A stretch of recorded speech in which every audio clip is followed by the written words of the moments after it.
아마 TV 토론하자면 이분도 나도 당대표인데요. 저도 합시다라고 할 사람도 있는 것 같습니다. 지금은 옥중에 있습니다. 그런데 옥중에 있는 사람이 무슨 토론했는데 옥중에 있는 사람이 당을 만드니까 이 부분도 짚어보겠습니다.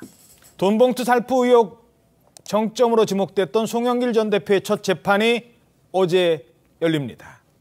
자, 그런데 재판에 송 전 대표가 직접 변론에 나섰어요? 네, 말씀하신 대로 어제 정자법 위반 혐의 관련 송 전 대표의 첫 재판이 있었습니다. 송 전 대표가 모습을 드러낸 건 지난해 12월 구속된 이후 처음인데요. 이제 녹색 수의 차림으로 출석을 했는데 석 달 전과 달리 머리가 절반가량 하얗게 진 모습이었습니다.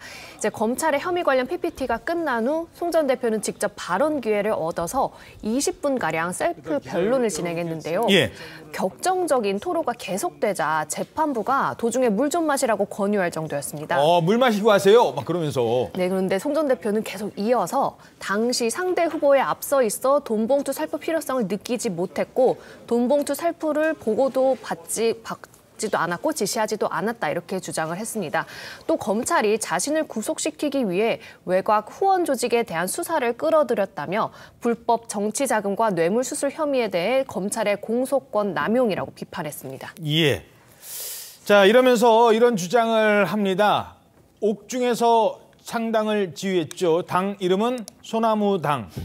소나무 송자, 송영길 소나무당. 자, 그런데 이런 주장을 합니다. 그래픽으로 준비되어 있습니다. 자, 6일 날 신당 소나무당 창당합니다. 저희 당도. 근데 지금 제가 구속 상태라 정치 활동 못하고 있어요. 좀 방어를 못하고 있습니다. 불구속 재판 좀 받게 해주세요. 어떻게 보십니까? 지금 이게 정치 활동이 사법 방탄하는 수단이 되면 안 되죠. 그러면 이게 다 출마하고 다 이게 정당 만들고 하면 이게 구속을 안 시키는 게 말이 됩니까? 예. 제가 근데 98년부터 변호사였거든요.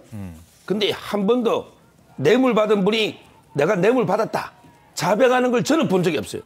제가 변호사하면서. 예. 근데 대부분 99%는 유죄가 나왔거든요. 아마 본인은 두 명하고 비교하면 억울할 거예요. 이재명 대표는 방탄이 됐잖아, 한 번은. 예. 국회에서. 예. 근데 내가 배지 없어 구속됐구나. 두 번째가 조국. 조국 장관은 2심에서 실형 넣었는데 구속 안 됐는데 왜 나는 벌써 구속하느냐. 이 두 분하고 비교하면 억울한 심정은 이해가 되지만 그러나 이게 혐의의 중대성이나 모든 걸 이렇게 비교해 봤을 때는 저는 보석이 어렵지 않나 이렇게 보입니다. 예. 자, 이런 가운데 개혁신당 이준석 대표도 움직였습니다. 그동안 비례대표 얘기도 나오고 서울에 어디 출마할 것이다, 대구에 출마할 것이다 했습니다만 결국 이준석 대표가 선택한 건 반도체 벨트 화성을에 출마하겠다고 밝혔죠. 출마 회견했는데요. 이렇게 얘기합니다. 갑자기 여기서 한동훈 위원장 얘기가 나옵니다. 한동훈이 오십시오. 동탄을 꼭 대한민국의 경제 중심, 교육 중심, 보육 중심 도시로 만들어내겠습니다. 전 열심히 달려서 보답하겠습니다. 화성을 지역의 여당이 어떻게 공천할 걸 생각하시냐 이렇게 질문하신 분이 있었습니다. 당당하게 한동훈 나오십시오. 네, 한동훈 나오십시오. 이준석 대표의 자신감 어떻게 보십니까? 자신감이라기보다는 홍보 전략인 것 같은데요.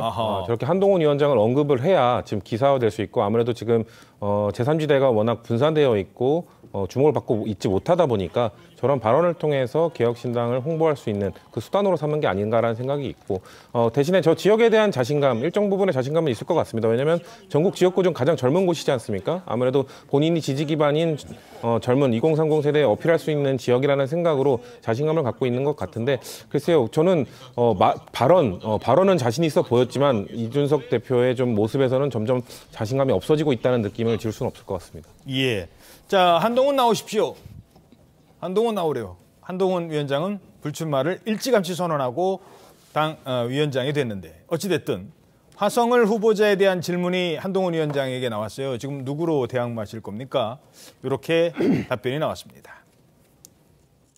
국민의힘에서는 후보자가 없는 걸로 알고 있는데 어떤 인물을 좀 세우실지. 253개 지역구 중 하나니까요. 제가 특별히 그 지역구에 대해서 지금 이렇게 설명할 필요는 없을 것 같은데요. 자, 어찌됐든 아까 TV 토론하자는 것부터 이 지적은 있는 거예요. 계속 있어 왔습니다. 자, 한동훈 위원장은 이재명 대표 붙읍시다 그래요. 근데 지금 그 밑에서는 그 밑이라는 표현 좀 그렇습니다만 어찌됐든 지금 이준석 대표는 한동훈 나와라 그래요. 그랬더니 한동훈 위원장은 거기는 뭐 253개 지역구 이번에 254개인가요? 아무튼 250여 개 지역구 중에 그거 하나예요. 뭐 별 얘기 안 합니다. 이 장면 어떻게 보십니까? 글쎄요, 뭐 일종의 뭐랄까 one of them 영어로 표현해서 뭐합니다만 뭐하니까 이준석 대표가 특별한 후보가 아니고 254개의 지역구 후보 중에 한 명이다. 말 그대로 정치적으로 평화를 하는 것인데요. 모르겠습니다. 그러니까 근데 문제는 저 지역이 소위 말하는 반도체 벨트를 지금 형성하겠다는 거지 않습니까? 반도체라는 것 자체가 한국의 앞으로의 미래의 먹거리와 관련된 가장 중요한 부분인데 집권 여당에서 여기에 뭔가 자신의 후보를 낼 필요는 저는 분명히 있어 보여요. 지금 사실 영입 인재로 고동진 전 삼성전자 사장도 영입해놨잖아요.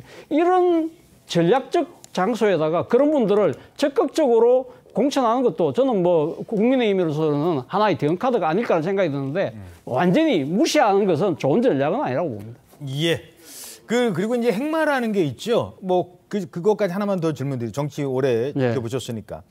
내가 먼저 후보를 딱 꽂는 것보다 상대가 아니면 내 경쟁자가 먼저 결정이 되면 거기에 맞춰서 가는 행보. 그래서 국민의힘이 늦어지는 경우도 있어요. 그렇죠. 그 때문에 지금 이제 지금 문제는 하승을 같은 경우는 지금 그러니까 민주당도 공용훈 전 현대차 사장을 냈잖아요. 그럼 그 얘기에다가 지금 이준석 대표가 놓는 상황이기 때문에 여기에 만약에 고동진 삼성전자 사장이 간다고 한다면 삼성, 현대, 하버드. 그렇죠. 그런 식으로 아주 빅매치가 되면서 국민의힘도 상당히 지금 반도체나 미래에 대해서 상당한 신경을 쓰고 있네, 총력을 기울이고 있네라는 하나의 정치적인 상징성을 보여주고 있는 장소이기 때문에 제가 그런 말씀을 드린 겁니다. 예, 알겠습니다.